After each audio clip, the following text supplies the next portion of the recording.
চট্টগ্রাম টেস্টের তৃতীয় দিনে টাইগারদের চোখ বড় লিডে 7 উইকেটে 297 রান নিয়ে বাংলাদেশ দল দিনের খেলা শুরু করে। মেহেদী হাসান মিরাজের উপরই ভরসা, এই অলরাউন্ডার সমৃদ্ধ করেছেন স্বাগতিকদের ইনিংসটা।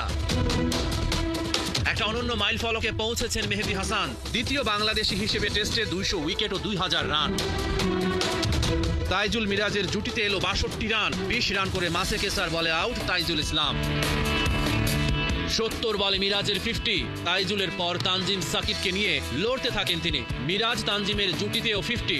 এই দুইজনের দৃঢ়তায় বাংলাদেশে স্পর্শ করল 400 রানের সীমানা। ঘরের মাঠে প্রায় 2 বছর ও 15 ইনিংস পর 400 করতে পারল টাইগাররা। 8 উইকেটে 404 রান নিয়ে বাংলাদেশ লাঞ্চে। মিরাজের দুরন্ত ব্যাটিংয়ে প্রথম সেশনটা নিজেদের করে নিয়েছে। লাঞ্চের পর তানজিম সাকিবের ইনিংসের রীতি 41 রান করেন তিনি। মিরাজ পূরণ করেন সেঞ্চুরি। 4 বছর পর ম্যাজিক ফিগারে শতক তুলে নেন 143 বলে। 104 রান করে থামেন মেহেদী হাসান। বাংলাদেশের প্রথম ইনিংসের সংগ্রহ 444 রান। প্রথম ইনিংসে টাইগারদের লিড 217 রান। জিম্বাবুয়ের দ্বিতীয় ইনিংসের শুরুতেই তাইজুলের আঘাত, একই ওভারে নিয়েছেন জোড়া উইকেটের স্বাদ। ব্রায়ান ব্রেনেটের পর নিক ওয়েলসকে ফেরান। শন উইলিয়ামসকে আউট করেন নাইম হাসান। 22 রানে 3 উইকেট হারিয়ে জিম্বাবুয়ের চাপে। বল হাতেও মিরাজের কেরামতি, একে একে ক্রেগ আরভিন মাঠে ফেরে সিকাকে ফেরান তিনি। 79 রানে 6 উইকেট হারায় জিম্বাবুয়ে।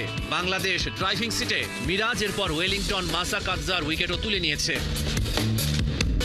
সেঞ্চুরির পর বাংলাদেশের তৃতীয় ক্রিকেটার হিসেবে 5 উইকেট পেলেন মেহেদী হাসান মিরাজ। জিম্বাবুয়ের ইনিংসে ছড়িয়েছেন ত্রাস। 46 রানে আউট হয়ে এক প্রান্ত আগলে রাখা বেন কারানের দীর্ঘশ্বাস। শেষ পর্যন্ত 111 রানে গুটিয়ে গেল জিম্বাবুয়ে। বাংলাদেশ ইনিংসও 106 রানের বিশাল জয় পেয়েছে।